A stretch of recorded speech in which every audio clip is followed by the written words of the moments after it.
Function working. Victor Miranjuk, is it working? Так, чути. Okay. Так, все добре чути. Все добре. I'm in the English channel, yes. Good morning to everybody. I have the honor and the pleasure to welcome you on behalf of the SFI project. This morning, SFI stands for Sustainable Forestry Implementation in Ukraine, and that it was the German government is doing technical assistance despite the Russian war since 2018. The SFI project has recently closed a 3-year project phase where we have been working on some important forest policy issues, mainly related to the National Forest Inventory. And also we have elaborated a remote sensing-based inventory of all forests. Now we are going into a new phase as from the beginning of October this year, dealing additionally with forest management planning issues as well as efficiency of state forest management.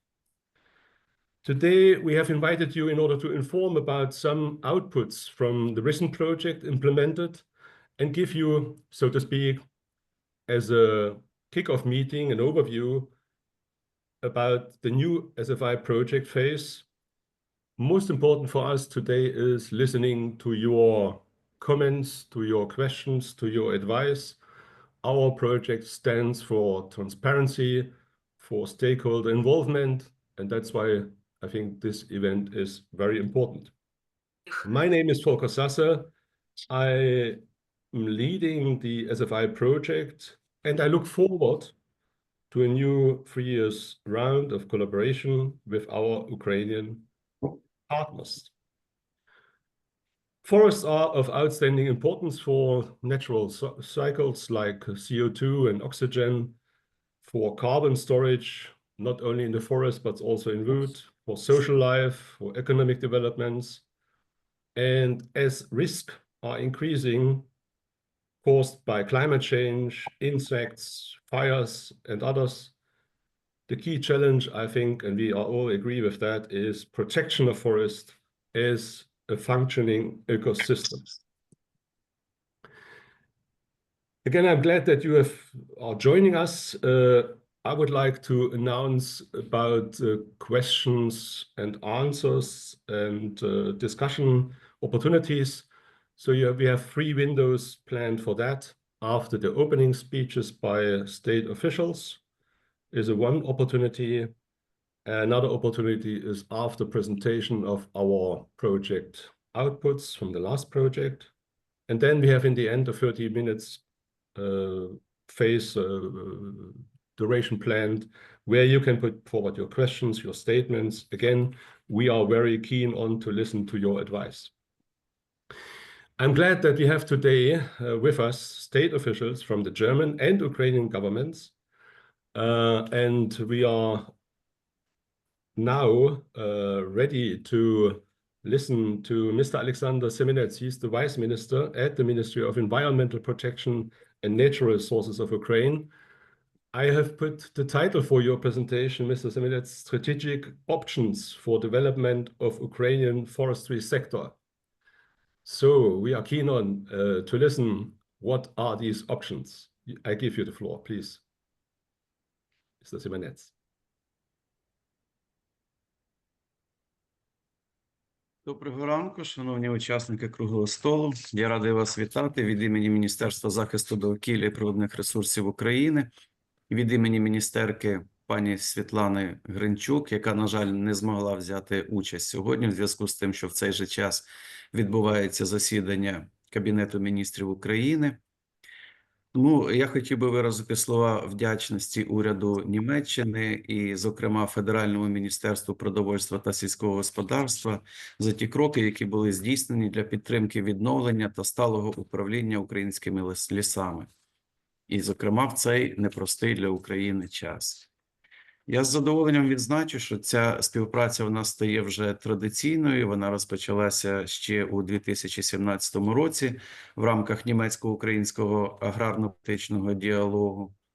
Вже тоді розглядалося питання інвентаризації лісів, і свідченням успішності цього діалогу є те, що у квітні 2021 року постановою Кабінету міністрів України було затверджено порядок проведення національної інвентаризації лісів і, власне, розпочато її проведення на території 5 адміністративних областей. Крім того, були проведені роботи з оцінки економічної ефективності діяльності, надана допомога з питань аналізу ринку деревини, проведено безліч освітньо-просвітницьких заходів, таких як семінари, круглі столи, навчальні поїздки. Ще раз дякую уряду Німеччини і Федеральному міністерству продовольства та сільського господарства за розпочату роботу. З радістю відзначу, що в рамках реалізації проекту SFI, який відбувався протягом 2021-2024 років, було виконано низку надзвичайно важливих робіт для України, які стали передумовою для стратегічного бачення управління лісовим господарством і для прийняття необхідних політичних рішень. Було, зокрема, проведено впровадження лісової політики, вдосконалення нормативно-правових документів по веденню лісового господарства, надані консультації для нормативного регулювання проведення інвентаризації лісів на основі дистанційного зондування землі. Проведено аналіз і оцінку нормативно-правових актів, які стосуються відтворення лісів. Надана практична допомога, зокрема консультації, закупівля інвентаризаційного обладнання для здійснення інвентаризації. Проведено збір польових даних на 660 інвентаризаційних ділянках за рахунок проекту. Все це стало передумовою для прийняття стратегічних рішень, прийняття політичних рішень, і ми зараз знаходимося на етапі реформування лісової галузі України. Для нас дуже важливою і дуже корисною є підтримка,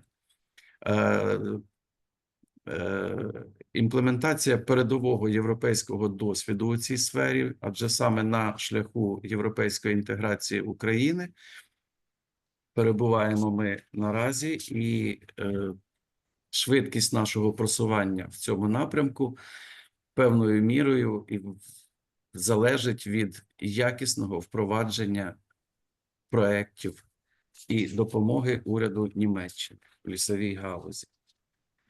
Нам з приємністю відзначу, що Міністерство сільського господарства і продовольства Німеччини погодило нову фазу проєкту, і який буде тривати до вересня 2027 року.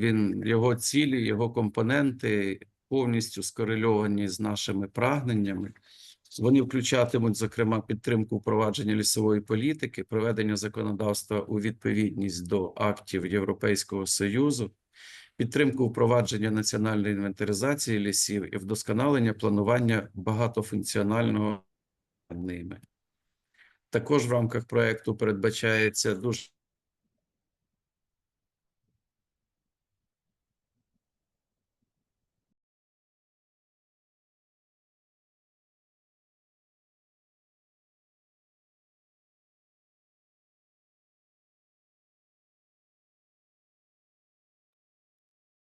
Yes, we can hear you.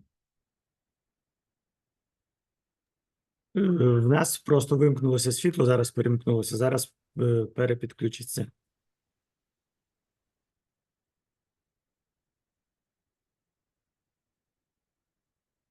Okay.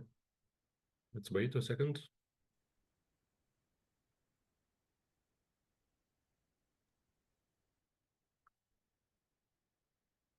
So this terrible war is on the doorstep, disturbing everywhere.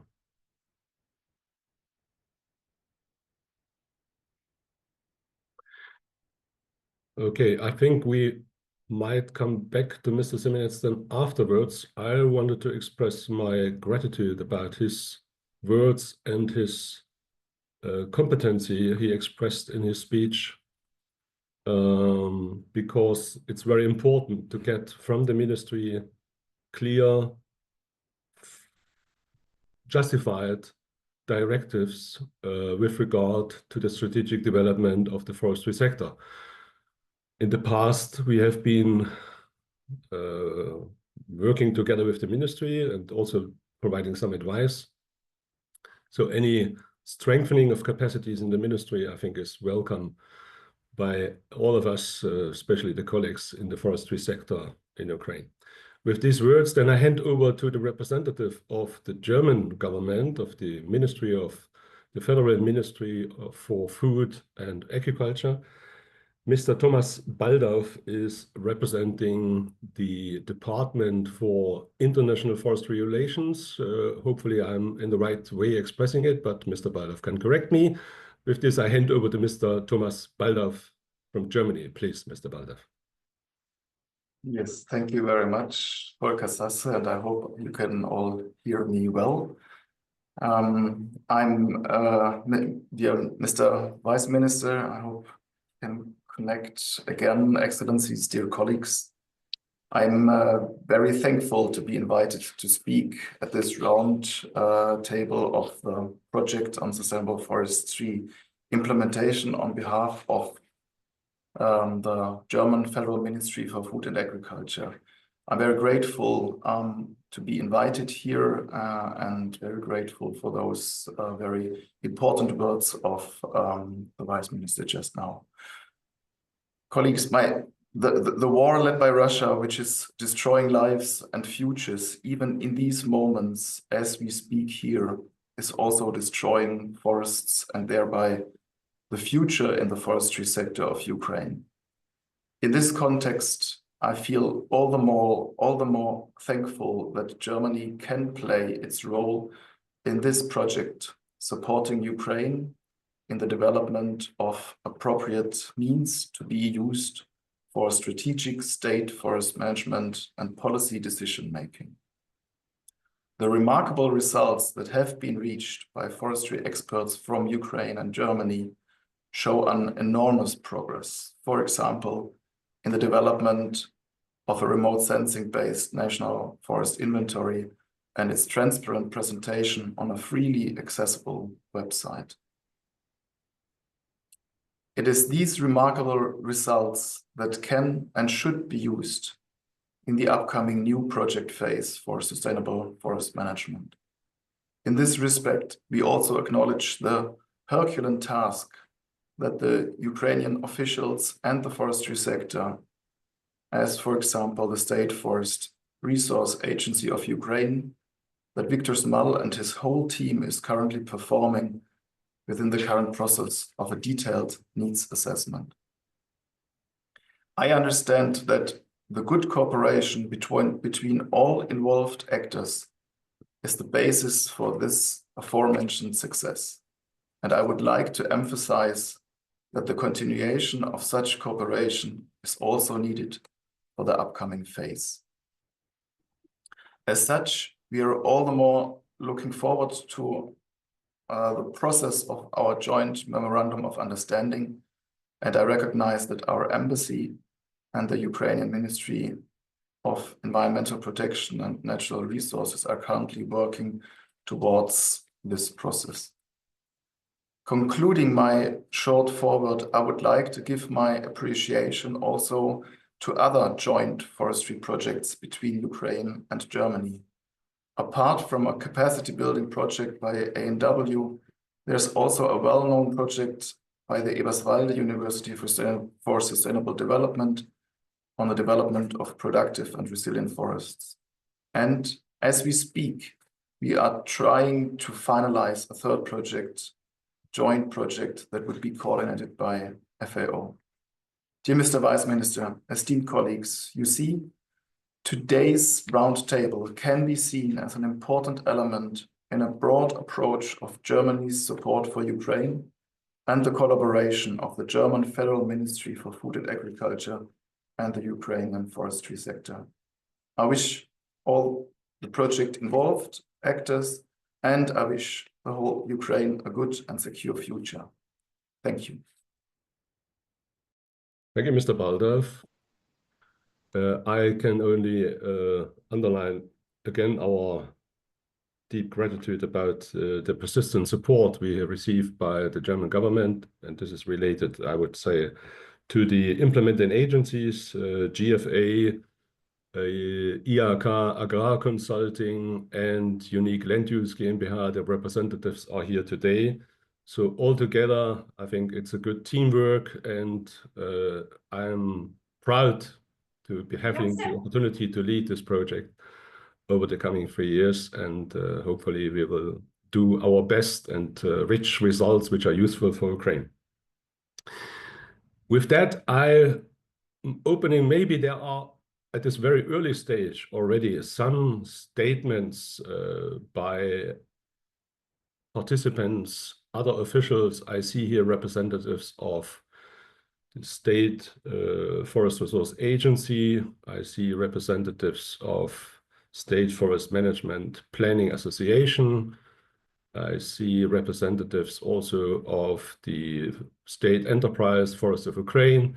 So if you have now a question related to the state officials, I don't see any hands raised up. And in the chat, let me see. I see a lot of pictures here, but not really a kind of a, dear ladies and gentlemen, learn below the presentation of the speakers. Okay, so no questions here. Then I will go over to the next section of our event today. We want to present selected results of the SFI project from the last project phase. I am changing a bit the agenda, which is in your hands, and thought it would be better maybe to start with the forest policy issues. We are glad that we found experts in many areas in forest administration, mainly in forest management planning, but also in forest policy issues, others. And we have received from you, from Ukrainian partners, issues where you have been asking us to provide consultancy, to provide experiences in Germany and in the European Union. I'm glad to present you Mr. Dirk Roger Eisenhauer. He's the head of the Competence Center for Forest and Forestry in Saxony, and he has provided last year a couple of policy advice, and I hand over now to him. Mr. Eisenhauer, you have the floor, please. 5 minutes, if you can make it, I'd be very glad. Okay, 5 minutes, can you hear me? Yes. 5 minutes is a relative short time. In the last years, I had analyzed and commented some legislative documents of the Ukrainian forest law. At first, the next slide, please.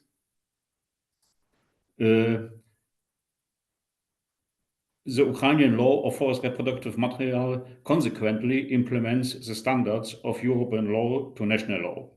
The concept, development, renewal, and usage of genetic diversity is a central purpose of the law. A corresponding addition to the wording of the law is suggested. Thus, a direct link to the forest law and to laws related to environmental legislation that are relevant to forest management are described adequately.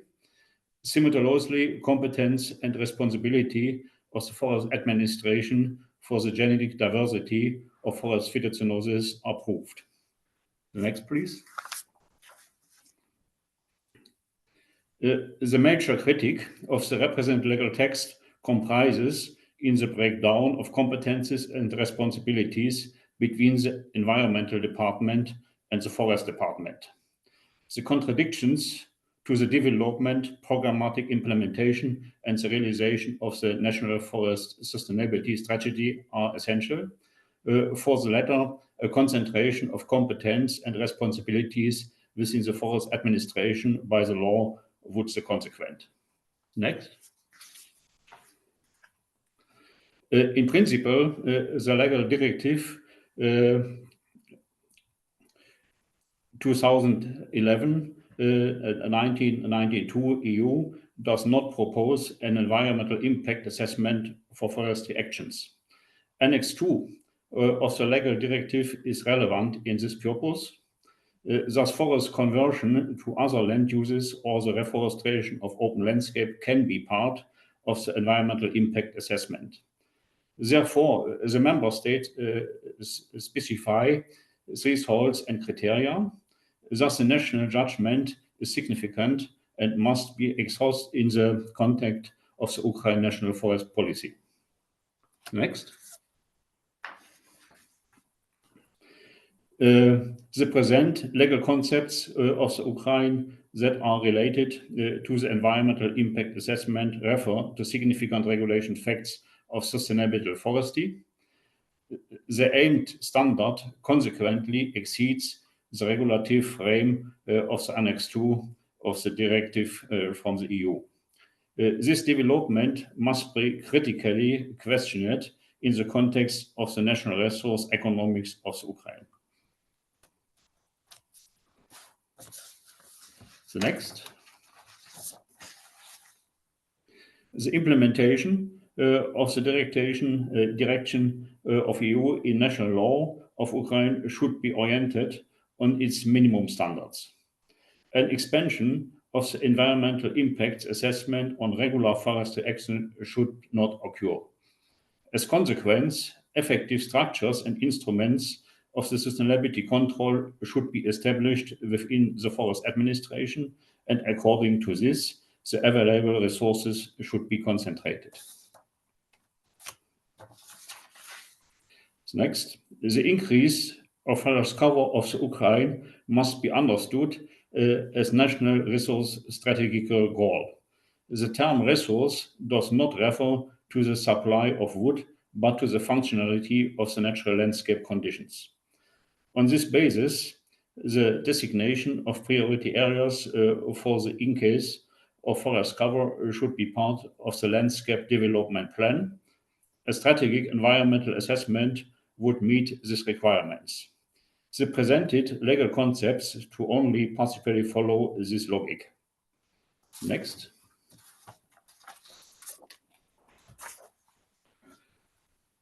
Extensive disturbances of spruce and pine forests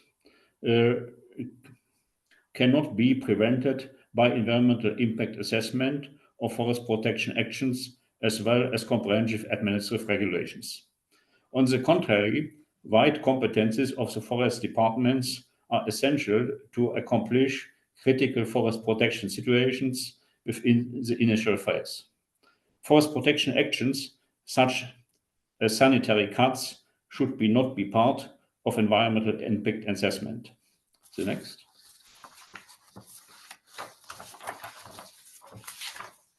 The forest law and the natural conservation law built the legislative framework for the realization of the EU directive for protection of old forests.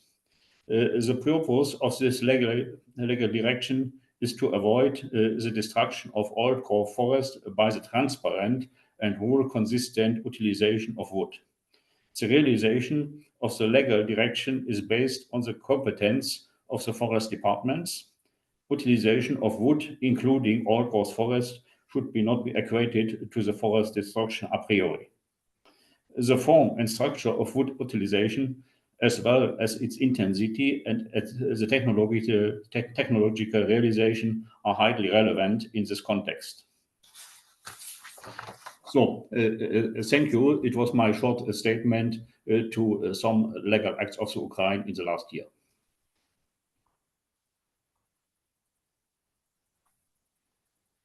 Very good.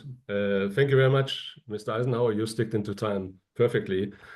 I can only again express thank you very much that you have provided your knowledge and competency in this area.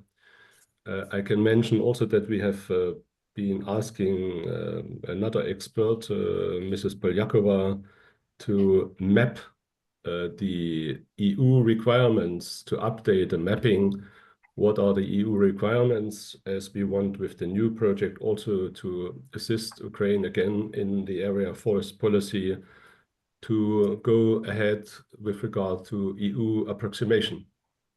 Are there any statements, I would actually kindly ask maybe Igor Budzinski as the representative of the State Forest Agency. Sorry, Igor, that I'm rushing you, but maybe you can say a word, as many of these items we are providing consultancy in forest policy issues have been initiated by you. Can you hear me?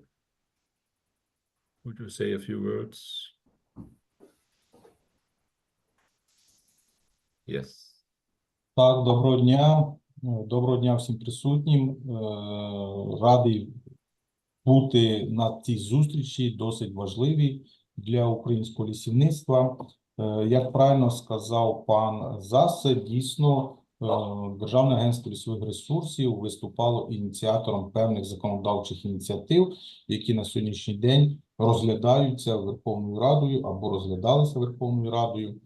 Зокрема, це і законопроект, про який вже сказав, про який говорив попередній доповідач, законопроект 9116 про лісові репродуктивні ресурси. Цей законопроект є частиною домашнього завдання євроінтеграції України в Європейський Союз. Це було прописано і в угоді про асоціацію України з Євросоюзом. Ми це домашнє завдання, я вважаю,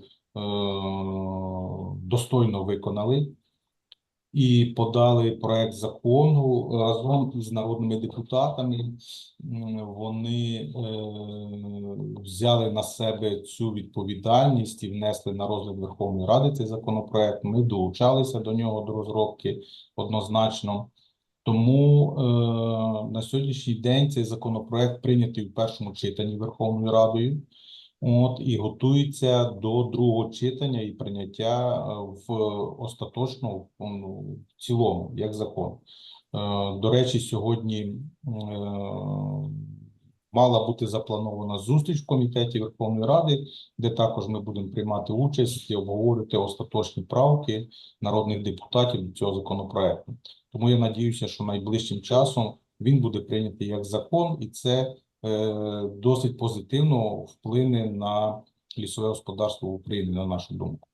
Однозначно, у нас був законопроект ще разом із депутатами ми працювали із законопроектом 9516 про зміни в закон України про оцінку впливу на довкілля.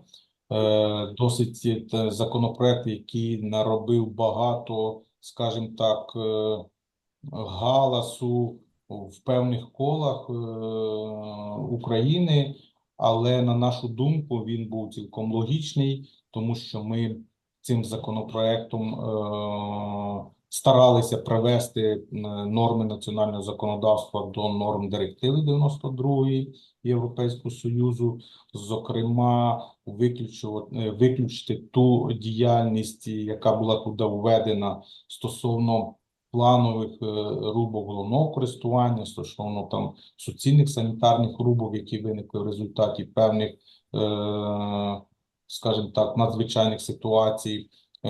До того ж, ми хотіли доповнити цей закон про оцінку впливу на довкілля такими поняттями, як проведення оцінки впливу на довкілля під час знелісення, або англійською мовою deforestation, те, що немає на сьогоднішній день в законі, на жаль, але є в директиві 92-ї. Але це ще питання, скажімо так, в першому читанні законопроект не був прийнятий, його відправлено до опрацювання. Будемо працювати і надіюся, що ми все-таки прийдемо до спільного знаменника зі всіма стейкхолдерами в Україні стосовно цієї тематики. Коротенько, десь приблизно так. Дякую. Thank you very much, Mr. Budzinski. I can only express that the new phase of the project will cope again with these challenges. Following your advice, we are standby to support with our competency, with German, European experiences, and hopefully make an impact in this sense to developments in Ukraine. With that, I hand over to the next speaker. I just want to make a technical announcement again. You see in the chat for English-speaking participants all the presentations. So if you have problems to follow, just by translation. And seeing on your screen the Ukrainian version, you have the chance to download from the chat the presentations also in English. With that, I hand over to one of our key experts from the last project phase, where we have been working, as I said already, on remote sensing-based inventory. Mr. Viranyuk, he is professor of the Forest Conservation and Forest Management Department of the National University of Life and Environmental Science of Ukraine. I'm glad, Victor, that you are again with us. I hope you will stay with us also in the future. For the moment, I hand over to you to present shortly, briefly, please, the results of our recent inventory, please. Дякую, Фолькере, за представлення. Велика честь мені представляти одержані результати перед такою поважною аудиторією. Тому хотів би розпочати з того, що в суспільстві вже склалося розуміння необхідності проведення національної інвентаризації лісів, однак впровадження її в Україні припало на не найлегші часи. І, скажімо, в роки війни тепер просто оцінки про те, скільки лісових ресурсів в Україні, очевидно, недостатні. Потрібно мати ще й просторове розуміння, де розташовуються ці ресурси, як вони змінюються у часі і які будуть впливи війни. Саме на це і була націлена концепція ДЗЗ інвентаризації в Україні. Наступний слайд. Провадження інвентаризації було ускладнено низкою факторів, передусім це війною, тому дані були одержані лише на тих територіях, які були доступні для польового збору бригад інвентаризації лісів. Всього було залучено в роботі в аналізі близько 4000 пробних інвентаризаційних ділянок, але для територій, які були недоступними для збору, залучалися також дані лісовпорядкування останніх років. Вони ретельно перевірялися стосовно якості для того, щоб ми отримали якісні референтні дані для створення карт. Наступний слайд. Я не буду вдаватися в деталі методики картографування. Єдине можу сказати, що ми використали, по суті, останні досягнення науки в плані обробки супутникових знімків в контексті картографування лісів і лісових атрибутів. Залучалися виключно безкоштовні джерела даних, одержані із супутників. Наступний слайд. Про результати можна доповідати не менше, ніж про методику, тому, вибачте, буду дуже коротко говорити про ключові результати цього проєкту. Ми отримали так звану маску лісів, карту поширення лісових ресурсів, і цифри дещо більше, ніж перед цим звітувалося. Є багато факторів, які на це впливають, і заліснення, і особливості інвентаризації лісів, яка враховує всі ділянки, що можуть бути класифіковані як деревна рослинність. З одного боку, це є недоліком, з іншого боку, це потенціал для подальшого оцінювання, скажімо, маючи чіткі границі землекористування, на основі таких карт можна легко встановити, яка реальна площа лісів тих чи інших лісокористувачів. Наступний слайд.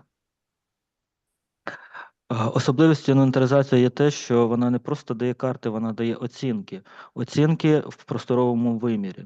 Таким чином, враховуючи обмежений все ж таки обсяг інформації, нам вдалося отримати статистично достовірні дані по лісорослинним зонам України. Зокрема, найточніші дані були отримані по Поліссю та Карпатському регіону, де лісів є найбільше. Ми встановили площу панівних порід, а також інші атрибути, про що буде розказано на наступних слайдах. Будь ласка, наступний слайд. Ну, маючи карти домінантних порід, панівних порід і всі інші карти, тепер є можливість оцінювати характеристики лісів не просто за площею, а в розрізі панівних порід, і ми це зробили. Встановили поширення площу найбільш важливих для України, скажімо, груп деревних порід. Загалом їх було 7. В подальшому Є можливість, звичайно, більшої диференціації цих порід, але для цього треба залучати більше польових даних і, звісно, що продовжувати роботу в питанні удосконалення дезінвентаризації. Наступний слайд. Одним із ключових результатів цього проекту було картографування лісових атрибутів або таксаційних показників. Ми зосередилися на низку найбільш ключових показників, які оцінюють під час обліку лісів. Це передусім стовбуровий запас, це показники діаметра, висоти, віку насаджень та інші похідні показники, які на основі цього обчислюються. Скажімо, ми великий акцент зробили на оцінювання накопиченого вуглецю в лісах України, і можна сказати, що це перша оцінка в Україні зроблена на основі найбільш достовірних референтних даних, які збиралися у лісі. Наступний слайд. Ми маємо можливість на основі зібраних даних з великою достовірністю говорити про оцінки, які характеризують достатньо великі території, такі як лісорослинні зони. На жаль, говорити про оцінки на рівні областей, які є статистично вивіреними, на цей момент нам складно, бо треба продовжити збирати інформацію на інвентаризаційних ділянок, щоб збільшити кількість референтних даних і отримати більш достовірні оцінки, статистично вивірені оцінки площі і показників лісів. Наступний слайд. Тим не менше, ми змогли орієнтовно оцінити території, які знаходяться в зонах впливів війни. Отже, близько 15% лісів України перебувають на територіях, які можуть бути потенційно замінованими, недоступними для ведення господарства або перебувають в окупації. Це перша оцінка і наступний слайд. Але цей проект створив унікальне підґрунтя для того, щоб більш детально подивитися на впливи війни і на зміни показників, характеристик лісів у просторі. Скажімо, на основі створеного підходу нам вдалося встановити, що в межах зон впливу війни близько 70 тисяч гектарів лісів були пошкоджені різним ступенем різної інтенсивності. Це було зроблено станом на 2023 рік. За умови продовження такої роботи є можливість актуалізації таких даних і, по суті, це буде одна із найточніших оцінок впливів військових дій на ліси і лісове господарство України. Ну і завершуючи цю коротку презентацію, я б хотів би звернути увагу на подальші кроки, які можливо здійснити в контексті вдосконалення цієї технології. Передусім, це створене підґрунтя для неперервного оцінювання показників лісів, лісових ресурсів у часі. Як тільки будуть доступні нові знімки, цю роботу можна продовжити. І знову ж таки вона буде уточнена за наявності нових інвентаризаційних даних, зібраних на інвентаризаційних ділянках. Проект дозволив оцінити ліси незалежно від статусу і форми власності лісів. Таким чином, ці карти можна використовувати для того, щоб оцінити площу, показники та інші характеристики лісів у розрізі адміністративних областей, районів, громад, об'єктів природно-заповідного фонду тощо. Ну і у контексті удосконалення підходу, адже треба сказати, що це був перший серйозний крок в імплементації сучасних технологій дистанційного зондування землі в поєднанні з даними інвентаризації лісів. Може бути пов'язаним з запровадженням більш прогресивних підходів до дистанційного зондування. Зокрема, ми вбачаємо, що точність розроблених карт і одержаних оцінок можна підвищити, залучивши, наприклад, дані лідарного сканування лісів України, наразі низької інтенсивності, що, скажімо, позначається на вартості збору такої інформації. Проте показники будуть суттєво уточнені. Дякую за увагу. Основні результати вже зазначалися опубліковані на веб-сайті. Доступ до нього здійснюється за цим посиланням або за QR-кодом. Дякую за увагу.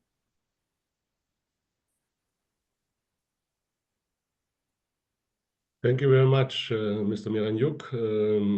I think it was a very important work to be done because we could present data for all Ukraine, which would not be possible because due to the war, financing is limited and some territories are not accessible. So I think it's the only way for currently.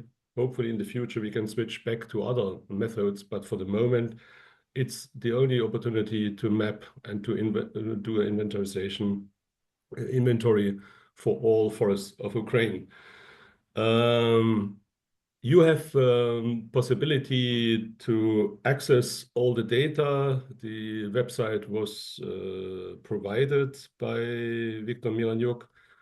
I just wanted to say that the steps forward I see, and we will go with that, are in further spatial resolutions with regard to users, respectively owners, with regard to protection levels, and also with regard to the legal definition of forests and non-forests, because many of these additional forests, you might have seen, 11.2 million hectares we have now found out in comparison to what was so far in the statistics. It's nearly 1 million more. And the question is, where are they, these forests? In many cases, there might be on former agricultural land. So it's important to go there and to see what are these forests and how we will deal with these forests in terms of forest policy. What are we doing strategically with these forests? And here we are with the project. We are ready to jump in. Later on, other colleagues will explain, for example, with a timber supply outlook study, where we are modeling the potentials of timber supply for the next 20 years. And there can be different scenarios. Deep green, where we are cutting less, or economic prosperity after the war, where we have to develop the timber sector. Sorry for making these statements, but I think it's important to give you a little bit of background where the project stands with regard to these activities. In the chat, I don't see any questions. Then I take the opportunity to go ahead and invite our next speaker. He's the National Project Coordinator of our project, Mr. Vitaly Storozhuk. And he will talk about the analysis of NFI ecological parameters, so to speak, with the question, where is forest monitoring going ahead? Please, Mr. Storozhuk, welcome you. I hand over the floor to you. Добрий день, шановні учасники, шановні колеги. Я в своїй презентації хотів би звернутися до сучасних підходів до розвитку лісового моніторингу і представити як ті результати, які вже були в проєкті, так і, можливо, деякий погляд на перспективу. Сьогодні Лісовим кодексом визначено, що національна інвентаризація повинна надавати інформацію до потреб моніторингу лісів. Питання, яку інформацію? У 2023 році за сприяння нашого проєкту спеціалістами Центру національної інвентаризації було проведено дослідження, оцінка екологічних показників національної інвентаризації лісів на доступних територіях в 2021-2023 роках. В якості екологічних показників були розглянуті показники, що містяться в звітних таблицях групи 6 і 7 порядку проведення НІЛ, а саме показники біорізноманіття та структури насаджень, показники санітарного стану насаджень та дерев. Результати дослідження, як і, оскільки наголошується, що ми публічний проєкт, сьогодні доступні на сайті Центру національної інвентаризації і в розрізі за областями, де повний набір таблиць для кожної області, і природними зонами, де зведені і загальні або середні показники, разом із звітом національного експерта пані Іллі Туза, що узагальнює результати проведених досліджень. Виконуючи цю роботу, ми насамперед звернулися до досвіду концептуального дослідження національній лісовій інвентаризації, внесок до оцінки лісового біорізноманіття, виконаного в 2011 році Європейською мережею національних інвентаризацій. Порівняльний аналіз методик, фактично це таблиця, яка поруч із цим виданням, показує, що українська національна інвентаризація використовує підходи до оцінки екологічних показників, що загалом відповідають підходам інших національних інвентаризацій Європи. Зокрема, використовується вичерпний перелік показників. Українська національна інвентаризація, на жаль, не використовує один показник. Європейські типи лісу, решта всі присутні.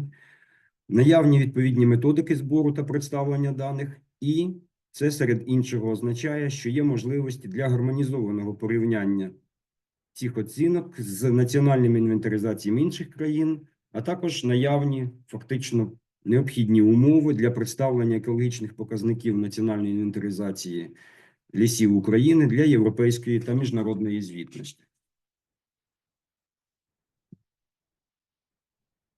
Результати і висновки проведеної роботи досить обширні, і серед іншого в самому звіті наголошується на потребі подальшого комплексного аналізу всіх показників національної інвентаризації, оскільки, напевне, кожен з них може бути визнаний екологічним відповідно до визначення. І наразі цим займається Центр національної інвентаризації лісів, і в цьому за потреби ми будемо і надалі надавати консультації. Наразі наведу 3 обрані результати. Насамперед, оцінки показників біорізноманіття, що стосуються структури насаджень, показують, що наявне значне поширення простих за структурою, формою та складом насаджень, одноярусні, одновікові монокультури. В умовах зміни клімату подібні насадження є нестійкими і вразливими до зовнішніх впливів. І це вимагає розширеної практики впровадження в лісовому господарстві методів наближеного до природи лісівництва. Зокрема, це один з наших аспектів проєкту на наступну фазу, які будуть спрямовані на формування насаджень комплексної структури. Другий результат, який, напевне, був би неочікуваним, те, що санітарний стан насаджень та дерев на діаграмі приведено оцінки стану дерев відповідно до віднесення їх до стану за санітарними правилами лісів України, то понад 85% в кожній із природних зон за результатами дослідження взагалі не мають ознак ослаблення. Оце неочікуваний результат, і говорячи про це, що ці фактори потребують, звичайно, подальшого локального впливу, в цілому умов для критичного санітарного стану станом на 2023 рік не було виявлено в тих областях, які були досліджені. Я зазначу, що показники, які досліджувались, вони можуть бути зібрані даними дистанційного зондування. Саме таким чином це потребують наземних обстежень. Інший важливий показник, який був включений до національної інвентаризації, це оцінка стану крони дерев, дефоліація, дехромація, що зазвичай збирається на екологічній мережі моніторингу першого рівня ICP Forest, який впроваджувався в Україні до 2016 року. Попри те, що ці оцінки були включені, було виявлено, що результати, за даними одного року дослідження по території, не дають прийнятних результатів, які можна вважати достовірними. Це, напевне, не зумовлено декількома факторами, зокрема, необхідністю тренування персоналу, зокрема, недостатнім обсягом польових даних, але в більш загальному концепті проблема полягає в тому, що яке розширення ролі національної інвентаризації як єдиної платформи для моніторингу лісів, оскільки ці показники, як я зазначив, збиралися раніше на ділянці моніторингу, екологічного моніторингу першого рівня. Наразі, будь ласка, наступний слайд. Наразі питання, як розвивається лісовий моніторинг в Європі? В листопаді 2023 року, рік назад фактично, Єврокомісія запропонувала регламент про систему моніторингу європейських лісів. Концепція, яка лягла в основу такого моніторингу, має зміцнити насамперед лісову інформаційну систему для Європи. Так звана ФІСЕ, вона сьогодні, ця платформа і так працює, але я думаю, що з розширенням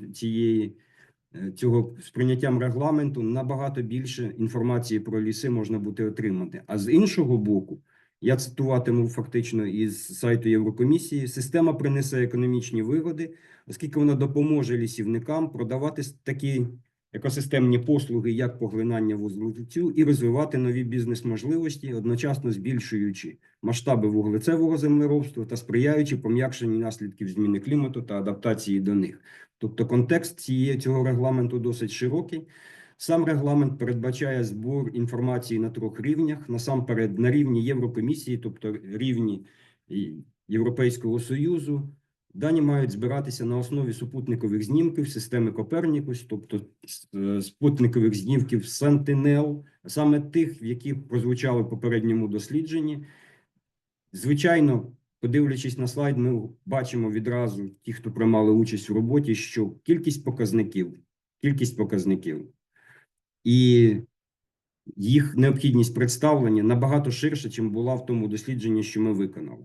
Головне, що в цьому аспекті наше дослідження, яке проводилося в проєкті, яке проводилося нашими науковцями, може бути розширене за потреби, а точніше, власне кажучи, на вимогу українських партнерів.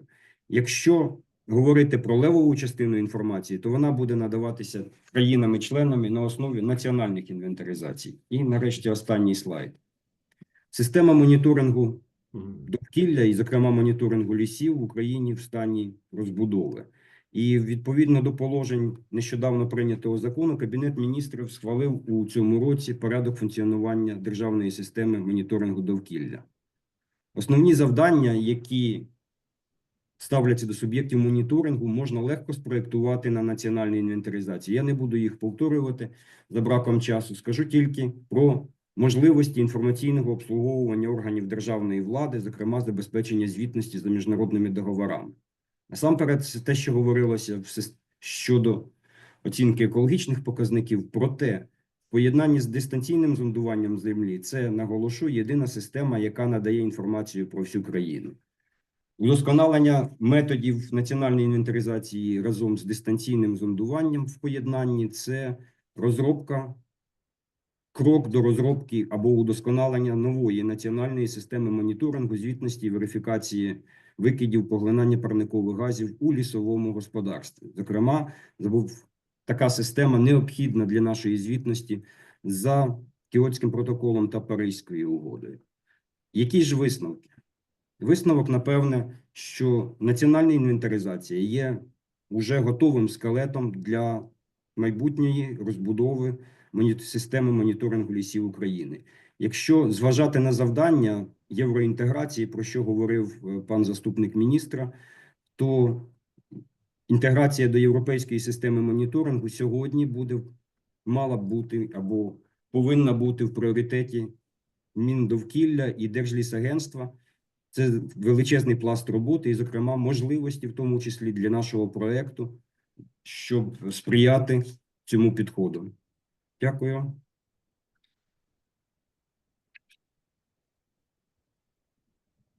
Thank you, Mr. Starjuk. I think this is one of the most important pieces of work we have done in the past because we have tried to generate out of the available NFI data a maximum on non-timber parameters. And the importance is obvious, and I agree. I have the same impression as Mr. Starjuk. This should be an important subject for the Ministry of Environment, and we hope that these results will be reflected there, will be taken into consideration, and the whole question of an improved monitoring system will be taken up from there in political terms and strategically developed, because we need to know where we are with these non-timber parameters in our forest, or in all Europe, and Ukraine in this sense is a part of Europe, of course. Thank you very much, Mr. Starjuk. I don't see any questions in the chat. Technical question where to find the English versions. Once again, if you go in the chat, you will see, you can select there the corresponding presentations which are running now. And with that, I am really glad to hand over the floor to Mr. Andrei Shamrai. He is the head of the Center of National Forest Inventory of Ukraine, being a part of the Ukrainian State Forest Management Planning Association. And he will speak about future developments with regard to NFI. We see that remote sensing-based technologies should be possibly now the state of the art for the next years, we are faced with financial restrictions and so on and so on. So the question is how to go further. And this is now elaborated by André Chamray. I'm glad that you are here, André. I hand over to you. Please follow up with your presentation. 5 minutes, please. The other speakers have been not very disciplined, sorry. Beside Mr. Eisenhower. Go ahead, please, André. Доброго дня, шановні колеги. Сьогодні я маю честь представити вам концепцію подальшого розвитку національної інвентаризації лісів України. Моє ім'я Андрій Шамрай, я є очільником Центру національної інвентаризації лісів, який функціонує при виробничому об'єднанні «Укрдержліспроект». Сьогодні ми коротко обговоримо, яка історія, сучасні технології та наші стратегічні кроки допоможуть вдосконалити систему моніторингу лісових ресурсів. Національна інвентаризація лісів бере свій початок з 2006 року, коли було проведено перші регіональні пілотні проекти в Сумській та Івано-Франківській областях. У 2019 році завдяки ініціативам держави був створений Центр національної інвентаризації лісів. Законодавчі зміни у 2020 році закріпили порядок проведення національної інвентаризації, а постанови уряду 21-23 років створили правову основу навіть в умовах воєнного стану. Сьогодні національна інвентаризація є ключовим елементом лісового господарства, підтриманим міжнародними партнерами, зокрема німецьким проєктом SFI. Наступний слайд. Щодо проблем з фінансуванням. Фінансування завжди було викликом для національної інвентаризації лісів. У 2021 році ми обстежили 909 ділянок у 5 областях, але через затримку бюджетних коштів старт робіт був відкладений до липня місяця. У 2022 році війна... Sorry, colleagues, I'm getting in the English channel 2 translations. Can you please coordinate among yourself? I'm getting 2 translations at the same time. Please coordinate among yourself, okay? У 2022 році війна обмежила доступ, і роботи проводилися лише у 2 областях, де вдалося обстежити 296 ділянок. У 2023 році став проривом, в тому числі завдяки підтримці проєкту SFI. Ми обстежили 2930 ділянок у 17 областях. У 2024 році, попри затримки з фінансуванням, завершено обстеження 721 ділянки. Наступний слайд. Ми розглянемо декілька сценаріїв розвитку національної інвентаризації. Насамперед, перший сценарій регіональний, який базується лише на польових роботах, але вимагає великих ресурсів і охоплює тільки доступні території. Сценарій під номером 3.1, який ви бачите, є, на нашу думку, найбільш оптимальним, оскільки поєднує дистанційне зондування землі і польові дослідження. Він дозволяє охопити всю Україну, зберігаючи високу точність за помірну вартість орієнтовно приблизно 11 мільйонів гривень на рік. Сценарієм під номером 3.2 орієнтований лише на дистанційне зондування землі, але є найдешевшим. Орієнтовно 7,4 мільйона гривень на рік, але має середній рівень точності. Ми вважаємо, що сценарій під номером 3.1 є найбільш збалансованим для наших умов. Так, наступний слайд. Національна інвентаризація є критично важливим проєктом для забезпечення сталого управління лісовими ресурсами України. Для його продовження необхідно зосередитися на кількох важливих аспектах. По-перше, необхідно встановити мінімальний поріг щорічного фінансування. Це дозволить забезпечити стабільний обсяг робіт і запобігти перервам у виконанні завдань. По-друге, потрібно зберегти постійний штат кваліфікованих виконавців національної інвентаризації, які мають досвід та розуміння специфіки робіт. Одним із ключових напрямків є продовження та розширення робіт дистанційного зондування землі для інвентаризації. Це включає законодавче врегулювання дистанційного зондування як основного етапу виробничого процесу.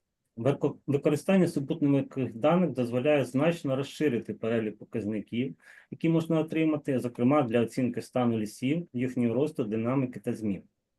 Разом із цим, необхідно працювати над оптимізацією кількості показників. Ми маємо врахувати економічні, екологічні та соціальні аспекти, щоб визначити ті дані, які найбільш затребувані для аналізу.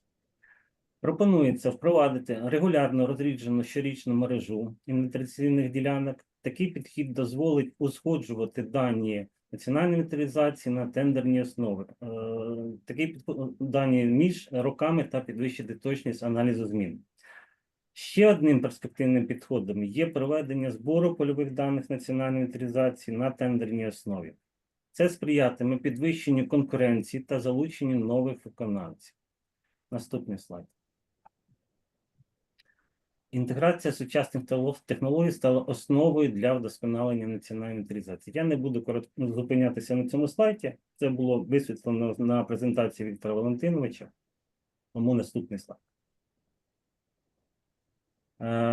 Національна інвентаризація є основою для сталого управління лісовими ресурсами. Завдяки інтеграції сучасних технологій, таких як дистанційне зондування та лідарна зйомка, ми отримуємо можливість забезпечити якісне та ефективне моніторування лісів навіть у складних умовах.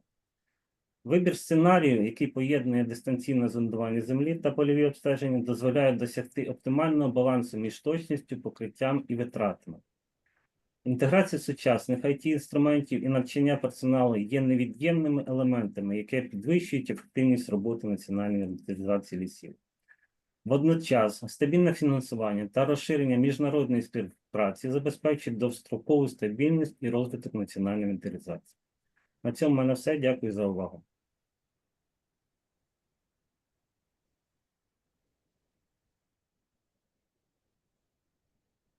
Thank you, Mr. Shamrai.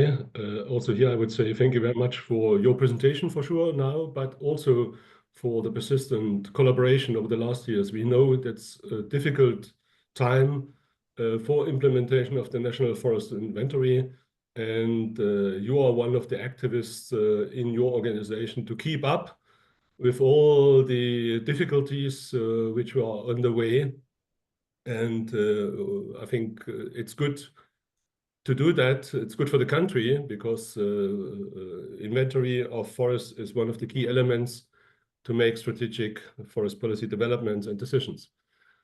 So thank you very much for your presentation. I think the key is that we need in the future proper legislation for NFI with some now modifications related to remote sensing, and also the financing for field gathering of data. These are the key elements when we are looking forward in the future. Now, your center is a part of the Ukrainian State Forest Management Planning Association. I have the pleasure to welcome Mr.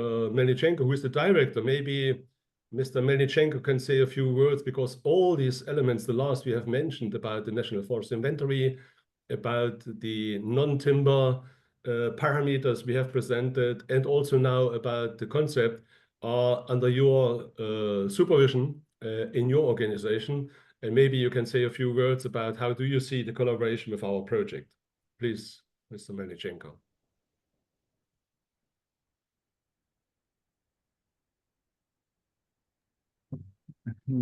Доброго дня всім учасникам цього семінару. Ну, перш за все, хотів би подякувати за запрошення, тому що дійсно те, що ми разом робимо, це дуже важлива справа в умовах і воєнного стану, і в умовах України, тому що, звичайно, державі потрібно чітко знати, розуміти, яким ресурсом вона володіє і які сценарії його розвитку, його використання можливі. Дякую, звичайно, і за той проект, який в нас відбувався протягом певного часу, за підтримку зі сторони Німеччини, тому що дійсно було на грані призупинення проведення, зокрема, національної інвентаризації лісів в умовах воєнного часу в Україні. Тобто цей проект нам достатньо допоміг, і ми змогли все-таки зберегти певний людський потенціал, продовжити роботи, продовжити збір даних. Ну, як показували на попередніх презентаціях, є певний в цьому відношенні результат. Тому я надіюся, що подальша наша співпраця, подальша підтримка, вона також принесе відповідну користь для нашої держави. Ми в робочому порядку спілкувалися не один раз і стосовно можливих підтримки зі сторони проекту можливих результатів її. Тобто це, скажімо так, і ресурсний потенціал нашої держави, в якому ми можемо в рамках проекту зробити відповідні розрахунки і зробити відповідну інформацію. Тому я надію, що проект буде успішним. Ну і дякую за ту роботу, яку ви робите.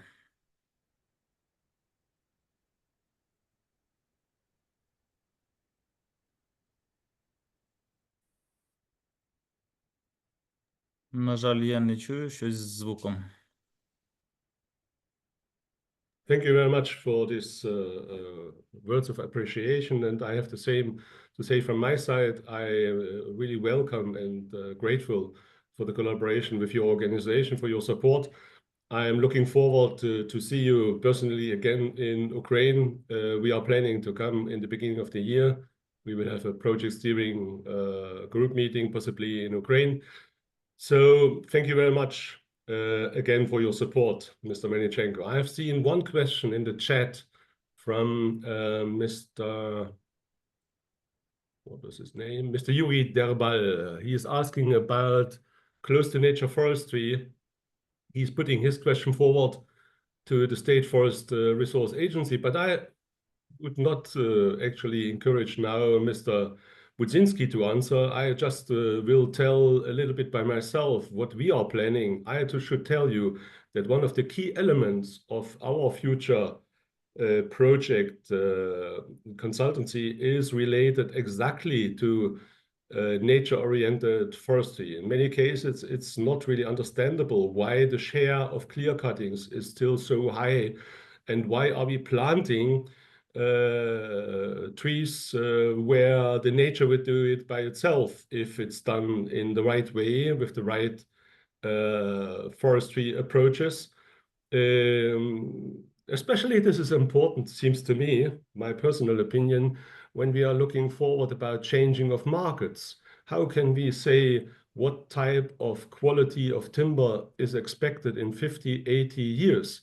No way, because the technologies on the markets and demand is changing significantly. Pretty sure this is related to digitalization. The need of paper will go down, and maybe the need of other products. So it's first of all very difficult to predict what should be planted. Secondly, it's costly. And thirdly, it's not really supporting resilience of forests. So in this sense, our project is taken up, and we want to go to support Ukraine in the establishment and implementation of nature-oriented forestry in all terms, in legislation, but also with regard to state management. And I hope we will find good partners, good collaboration with the representatives of the State Enterprise Forest of Ukraine in this sense, because this is the key partner for this task. Are there any questions related to the past? What the presentations we have now done here? I don't see in the chat anything. Not really any hands raising. We are also a little bit in time over our plan, so that's why I appreciate that so far there are no questions. Maybe you keep your questions for the very final phase of our event. Now we are switching to the next section, and the next section of our event is related to the new phase of the SFI project. We want to present you in a brief presentation what are the objectives, what is the budget frame, and many, many other information. I'm glad that the technical backstopper is here with us, Mr. Simon Jurg. He's representing one of the implementing agencies, IHK Agrar Consulting. So to speak, our boss in Germany, in Leipzig, and I hand over with pleasure to Mr. Simon Jurg. Please, Simon. Thank you very much, Volker, and good morning to everyone.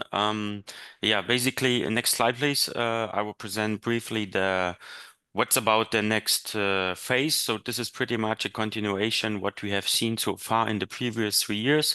So we are continuing. We are already on it since October 24 till close to the end of the year of 27, pretty much close in September. the project will end. We have, in comparison to the first phase, we have decent more money to implement several activities and to tackle several challenges together with the Ukrainian ministry in Ukrainian forests. So do we have roughly 1.2 million for the next 3 years in gross budget. And as you already, probably the majority of you know already the structure, though there's the BMEL who is issuing the project. We have the overall monitoring company, which is made by GFA. So we are in close connection to GFA. And on the grounds, the hands-on implementation is doing the consortium of IACA together with Unique Land Use. And then we have, as you already know, the SFI project lead led by Mr. Volker Sasse. Again, the Ukrainian partner organization is, as you already know, starting with the ministry, then handing over, moving as well, and having exchange with the Committee of the Verkhovna Rada of Ukraine, then the State Forest Resource Agency, LESS project, the Mr. Shamrai, who has represented the Forest Inventory Center, and let me put it like this, the just recent or current, very new established state enterprise forest of Ukraine. Now we are talking about the results, which is, of course, as I said already, the continuation. We have mainly 3 results, which I will talk now about. And the first result is very much tied to forest policy. So we will be dealing with forest policy. And each result, as you see here, is has a substructure in the several indicators. For example, we have this indicator with these 3 policy priorities, which will have a match with the current Ukrainian forest strategy. And we are working on the improvement and the recommendations on this forest strategy, which will then be submitted to the Ministry for Environmental Protection and Natural Resources of Ukraine. In the second phase, or in the second indicator, we will develop let's say by end of this project term, 3 in-depth studies using together with the FPAG. This is the Forest Policy Advisory Group. I will have a brief insight on this later. We will work on the findings and the outcomes of the National Forest Inventory, which is more or less finalized, working on how to use the data for the future.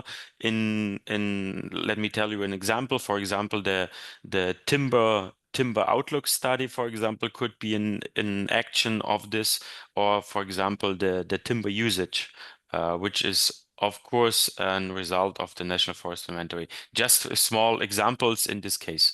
The indicator 3, this is the legislative documents which will then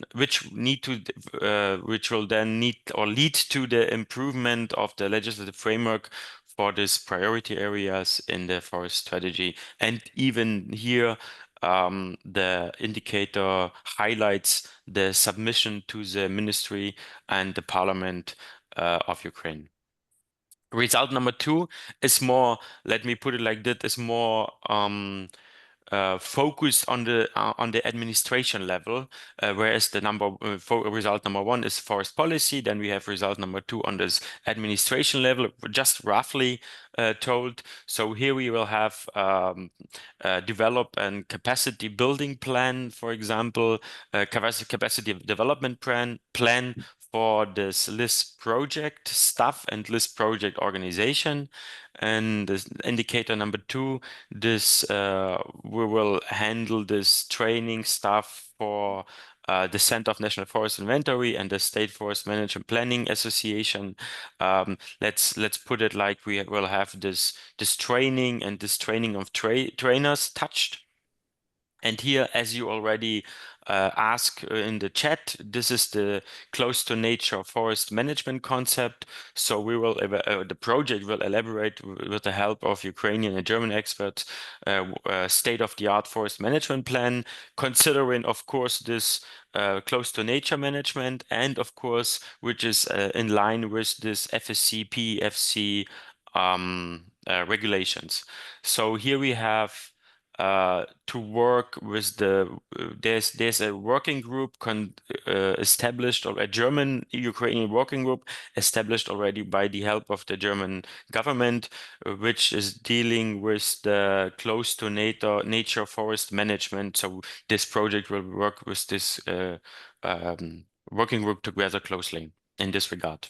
So then we have result number 3, which I will put it like, which is mainly focused on the management level, or to a large extent, this is more about the management of the state enterprise forest of Ukraine. And here we have to integrate the development needs, like capacity building plan and respective development plans and so on. And of course, we will deal with the consultant and training of staff of this state of the Forest of Ukraine state enterprise to in the end to enable even the trained staff to be capable to train further. So I'll use it like a multiplication, to use it like a element of spreading the knowledge, so to say. As I already told you, the Forest Policy Advisory Group, which was just, let me say, established and set up in the previous. Next slide, please. Yeah, next slide. Oh, sorry. The Forest Policy Advisory Group, which was just set up in the last week at the 28th of November. The Forest Policy Advisory Group consists of technical experts of partner organizations, which I just mentioned already on my first slides, and due to their competency or the technical and special directions they are working on. This could be probably a question to Mr. Volker Sasse for the Q&A. Is this setup of the Forest Policy Advisory Group, is it already finalized, or do we still have the options to put some more experts in? We probably can discuss it later. The Forest Policy Advisory Group will be working closely with the project team, and we will meet on a very let's say dense level to ensure the technical implementation and the activities where the Forest Policy Advisory Group will help us in this right manner. What we have done so far, next slide, please. The operational work plan for 2024 looks like this, and here we have identified already experts and issued some assignments already. For example, first of all, the identification of priorities on forest policy advice. This is mainly on this result number 1. And the need assessment, for example, the analysis of development needs of a state enterprise forest of Ukraine. And of course, since we are for the first 6 months from the very beginning of the project, we are talking about an inception phase. So we have a couple of work to do, a couple of outputs to achieve till by the end of the first 6 months, which is called the inception phase, where then a inception phase report will be due after the 6 months.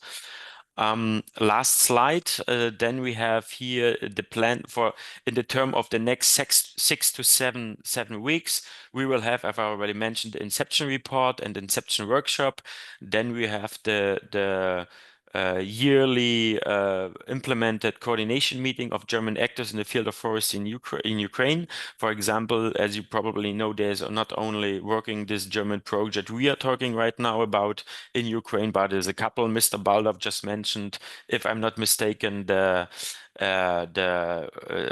University of Applied Sciences of Eberswalde, for example, they are engaged in Ukraine with several project and minor activities, for example. And yeah, this is basically the meeting we are focused on in mid of January, and which Mr. Volker Sasse mentioned already, the project steering group meeting, where we then will have discuss together with the Ukrainian partners our in-depth and detailed activities and directions we will be working on for the next year in this project phase. Here's some required support by Ukrainian partners I would like to mention, which is very important, even to finalize this documents on a more official level, which then is important just to for the registration of the project on the Ukrainian side. Here, I would like to you have these 5 points here. I would like to highlight to comment on the draft of the declaration of intent, which is on the level of our ministry, here represented by Mr.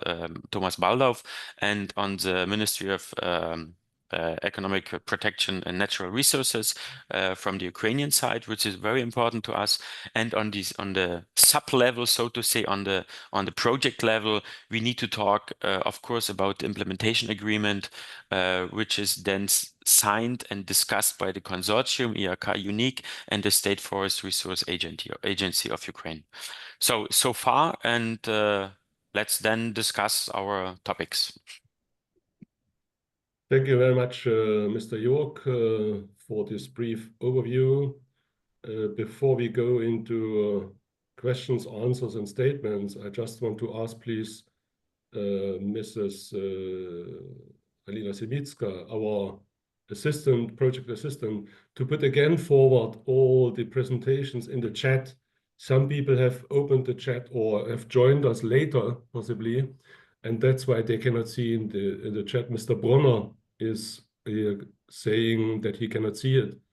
So please put the presentations again forward.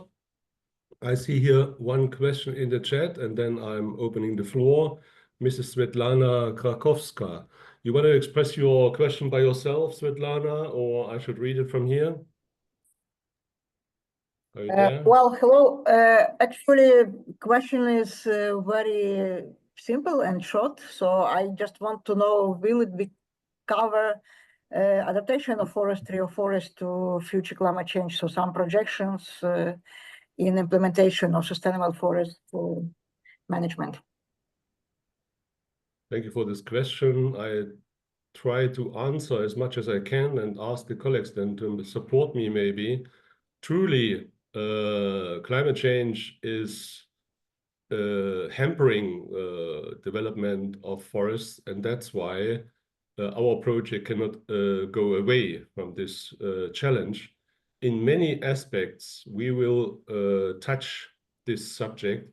It's not an explicit, let's say, key item on our program in the results or in these criteria. But for example, when we go forward with this timber supply modeling, where we want to elaborate on how much of timber is possible to harvest from Ukrainian forests, the scenarios should consider the impact of climate change and adaptation measures. Of course, and there are many, many other examples possibly. I hope this gives you an answer. It's not really a key element, a key result explicitly mentioned in the project, but of course we cannot go around this challenge, truly. Thank you. You're welcome. There are other, Alexander Marotsky. Alexander, you would express your comments yourself? Sorry. No need to translate. Thank you very much. We will, there was a question here, technical question again by Mr. Buksha. For all participants, we are planning to issue a little report. We are planning to fix to this report on our website all presentations from today. And you will get also, the recording will be also there. And you will get a chance to download all whatever is interested for you from the website, because we will send to all of you a link. So from there, you have then the opportunity in a few days to get all Ukrainian presentations, all English versions of the presentations, the recordings, and a little report. Just please give us a few days. We will do it beginning of next week. One remark from my side with regard to the presentation by Simon York about the results and the criteria. As usual, I don't know what's your experiences, but sometimes the language of project descriptions are not so easy to grasp. And that is exactly the reason why we have decided to start with 3 missions, which have been mentioned by Simon, and they are related to, again, review the needs assessment. Our project is here to do what you want to get out of the project. And sometimes maybe a written project is not corresponding correctly or 100% to your needs. And that's why we are aiming with the now running assignments together with Ukrainian experts, but also then with some comments of international experts, where to go. I'll give you an example. For example, with regard to forest management planning, there are clear indicators and there's a result. Result 2 is related to this issue, how to improve efficiency of forest management planning.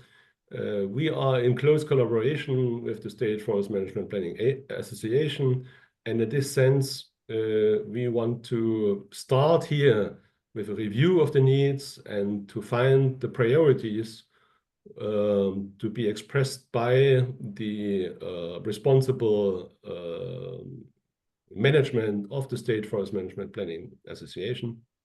Here, for example, by Viktor Melnichenko. This is just one example, and there we are then aiming to have a German expert, which is accidentally or not accidentally, Mr. Dirk Roger Eisenhower. He has already agreed to that. So in the beginning of January, end of January, we will be able to present this issue, and this will be then feeded into the project steering group meeting, where we are expecting decisions on the work plan for 25, 26, and 27.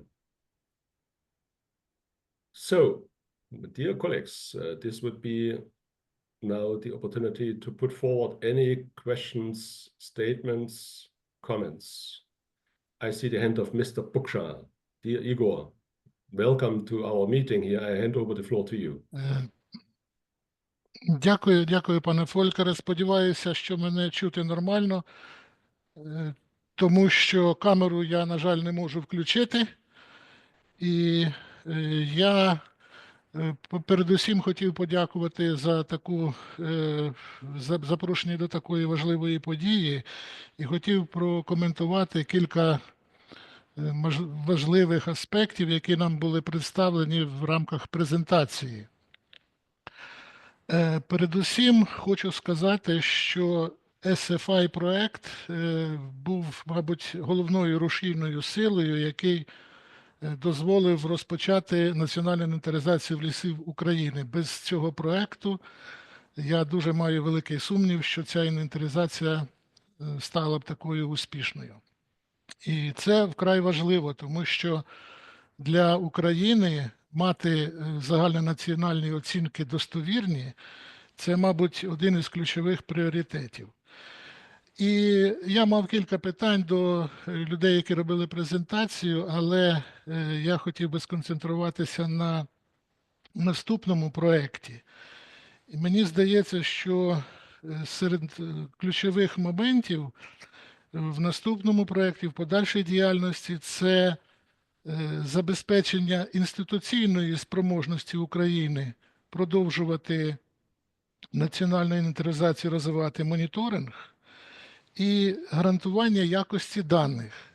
Це ключові аспекти, які потребують залучення кваліфікованого персоналу і, мабуть, все-таки незалежної оцінки якості зібраної інформації. Тобто, щоб підвищити довіру і прозорість цих даних, дуже важливо залучати експертів незалежних до процесу перевірки інформації. Мені також дуже імпонує, що проект вибрав такий збалансований підхід застосування комбінованого польового збору даних і даних дистанційного зондування. Це, до речі, повністю співпадає з концепцією розвитку моніторингу лісів України, яка була свого часу затверджена в рамках Національної академії наук України. Тобто підхід, який передбачається в наступній фазі проєкту, він науково обґрунтований. Також хотів звернути увагу. Критичне питання для стабільності національної інвентаризації – це забезпечення стабільного фінансування. І допомога Німеччини тут є вкрай важливою, але потрібно також на законодавчому рівні забезпечити постійне фінансування інвентаризації і моніторингу лісів України. Стосовно того питання, про яке звернув увагу Віталій Сторожук, що європейські типи лісу не оцінюються, я відіслав в наш чат інформацію про монографію, яка нещодавно була опублікована в нашому інституті. Ну і також зараз готується положення про моніторинг лісів України, і я думаю, що досвід і експертиза проекту була б вкрай доречною для того, щоб це питання було опрацьоване належним чином. І я сподіваюся, що в подальшому проект також буде звертати увагу на серйозну наукову підтримку діяльності з моніторингу лісів України і розвитку національної інвентаризації. Дуже вдячний вам за вашу роботу.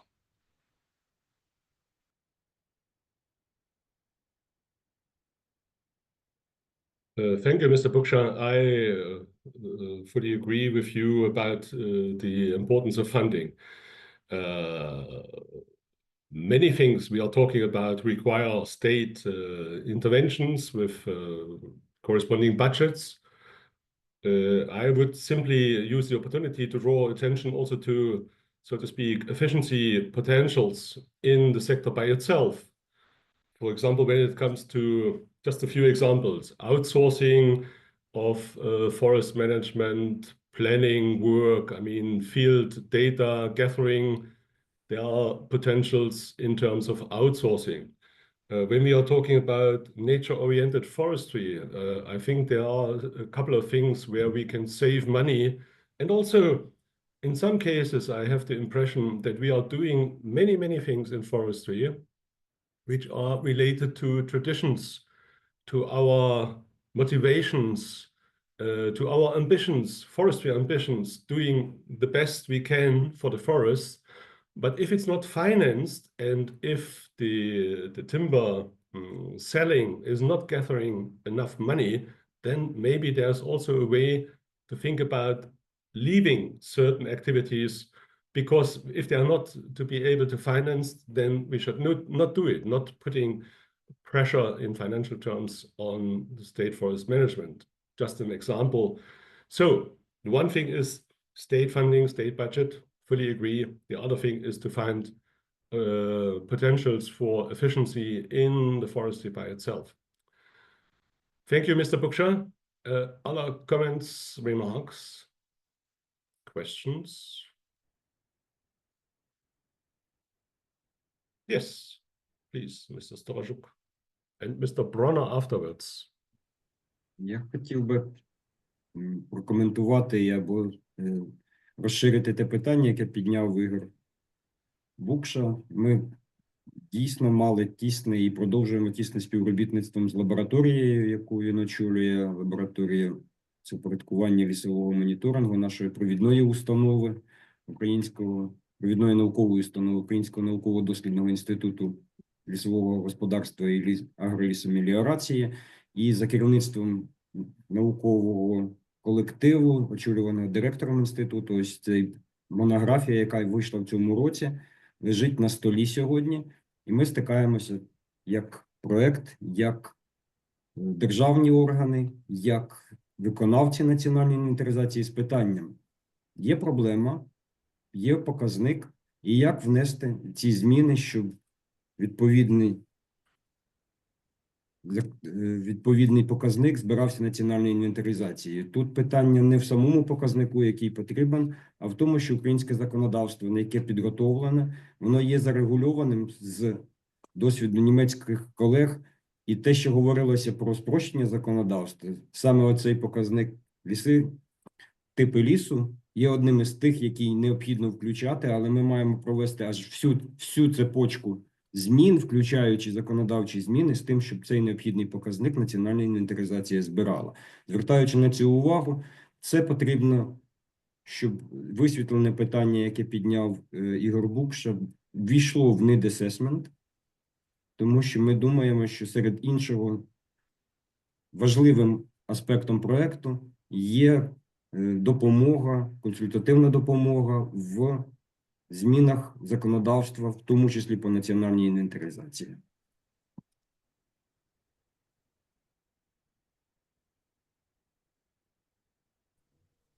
В чаті можна написати. Thank you, Thank you, Mr. Starajuk, for this intervention. And now I hand over to Mr. Bronner. He is representing Umwelt Data GmbH, Austria. Please, Mr. Bronner. Yeah, actually, we are implementing the National Forest Inventory in Tajikistan. I just want to highlight the remark of Volker Sasse to leave some tradition behind and look forward and concentrate on the most efficient things. Leaving those things behind sometimes is limited by the forest law and the regulations. And I would like to encourage all the agencies and ministries and officials to show more courage in and more trust in new remote sensing and other methods, because it's so limited in budget, and we can save so much money if we take use of those possibilities. Just my remark. So we are doing forest inventory in Tajikistan based on GDI footprints, which is a spaceborne LiDAR and can offer a very dense grid of above ground biomass and tree height and density of the forest, not the tree species, of course, and not the damages, but these parameters we get quite well from the GDI spaceborne LiDAR, and we are calibrating those spaceborne LiDAR footprints by terrestrial scanning. So we have a scanner on the backpack and much more possibilities and a higher efficiency to interpolate to the whole state. Just we need the courage, something behind which is traditional. Thank you. Thank you very much, Mr. Bronner. I fully agree with you. Some cases, the legal requirements are putting activities forward which might not be any more important, and we should go and check even if there are some potentials in the legal requirements to take them off, to give more freedom to the state forest management, and by that also saving money. And the second part is also very interesting. I noted it down. I think we will come back to you during implementation. I'm not sure that our experts are aware about spaceborne LiDAR possibilities. So far, we are working with satellite data, Sentinel-2 data, where the resolution is not really the best we have, and it's for free. Possibly LiDAR costs money, I don't know. But no, interesting. This is data from NASA, and it's completely free. Oh, really? The most accurate biomass maps of the world are recorded by GDI. University of Maryland is very closely linked to the NASA, and yeah, we are also doing in a small project feasibility in Bulgaria, showing the potential, because the forest in Bulgaria might be a bit more similar to the Ukraine conditions. Tajikistan in Central Asia is completely different. So we almost find no tree higher than 10 meters in the whole country. But yeah, it works quite well. Thank you very much for this interesting advice. We will follow up on that, Mr. Bronner. Now I hand over to the next question, which is or statement by Viktor Kach from the Ukrainian Institute for Forest Melioration and Forest. You better say it by yourself, Victor, from Kharkov. Please, Mr. Kach.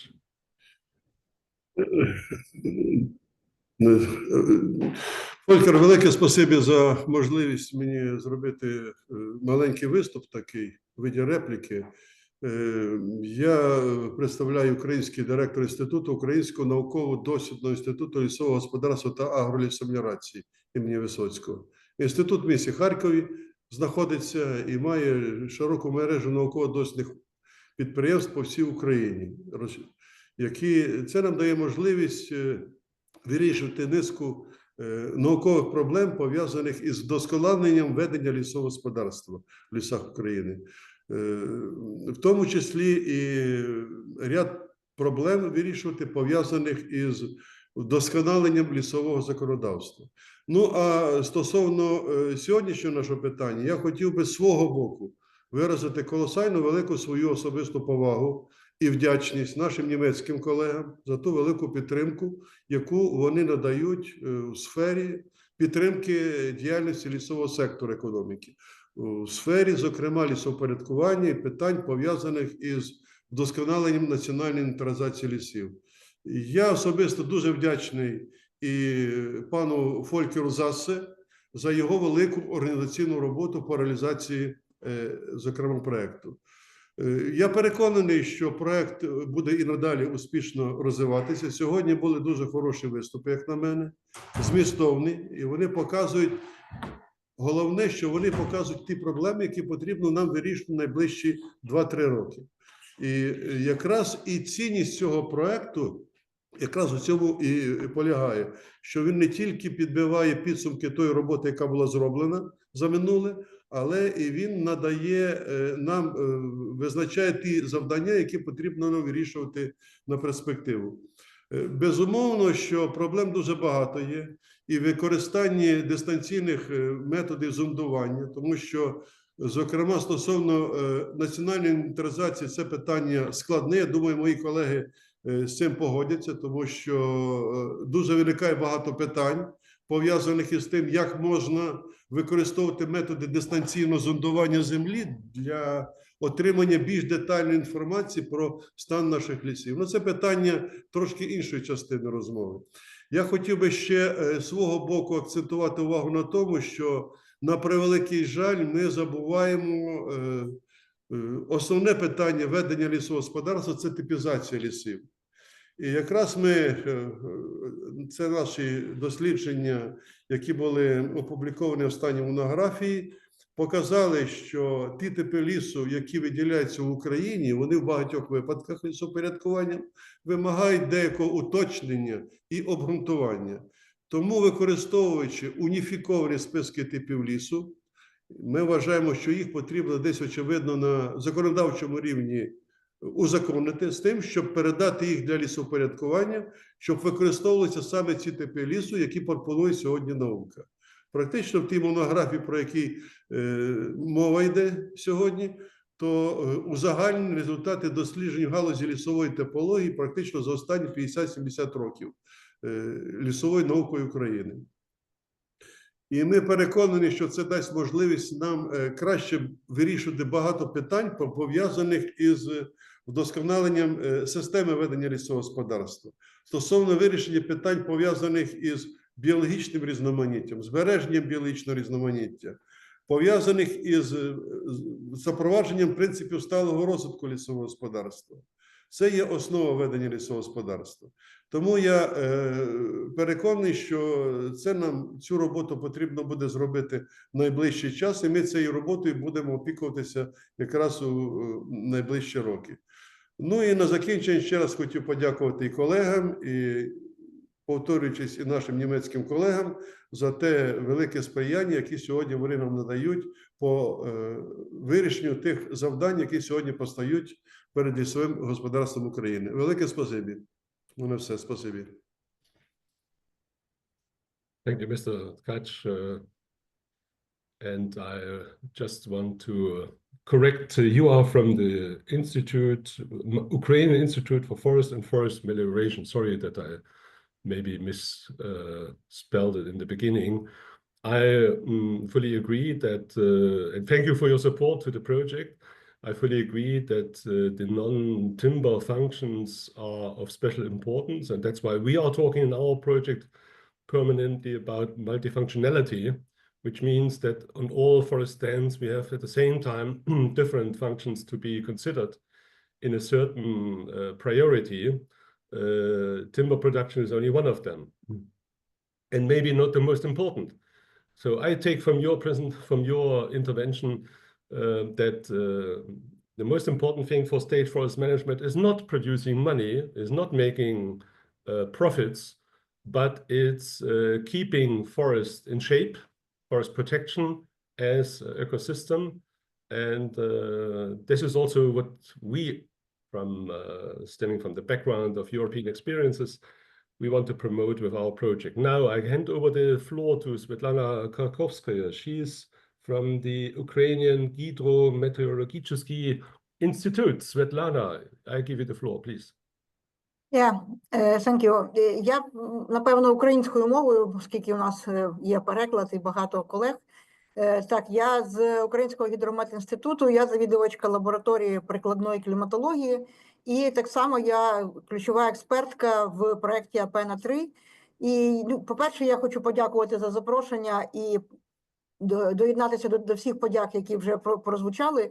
Дуже такий потужний проєкт, вшана і повага всім фахівцям. Але з свого боку я все ж таки хочу і проінформувати, що, по-перше, ми вже робили дослідження з приводу вразливості лісів України до зміни клімату от разом з Ігорем Федоровичем Букшою вже років 10 тому. Але проекції зміни клімату ми вже маємо нові, більш детальні, і ми їх застосовували вже для оцінки ризиків і вразливості лісового господарства в цьому проєкті АПЕНА-3 для 3 пілотних областей, які Івано-Франківська, Львівська і Миколаївська. Тобто таким чином ми можемо, в принципі, показати ці ризики майбутньої зміни клімату, які, напевно, мають бути враховані, оскільки саме ліси, вони ростуть довго, і треба наперед дуже добре думати, в якому кліматі цей ліс буде таким стабільним і стійким. Тому я просто хотіла поінформувати, що таке є. І я знаю, що Міністерство захисту довкілля видало наказ, що всі міністерства також мають провести таку оцінку ризиків і вразливості до зміни клімату впродовж наступного року. Тому майте це на увазі. І дякую, і бажаю вам успіхів. Thank you for your intervention, Svetlana. I'm asking now to the floor, are there any other interest to make a statement, to a question? I don't see it. Let me see in the chat. Was there something here?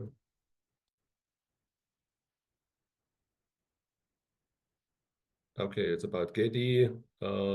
There's maybe not a need now to talk about that. Victor, thank you very much for this intervention. If I don't see any other hands raising, then I would kindly, with your permission, close this event, saying thank you very much, first of all, for all your coming, particularly to the speakers, Mr. Eisenhower, Mr. Starajuk, Mr. Shamrai, and Mr. Miranyuk, as well as the state officials, Mr. Seminets, Mr. Baldauf, and also Simon York for the presentation of the new project.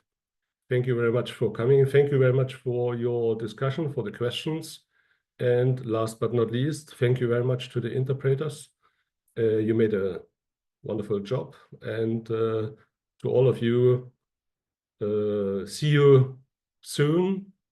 And I want to close this meeting with the hope for soonest peace in Ukraine. Thank you very much for coming.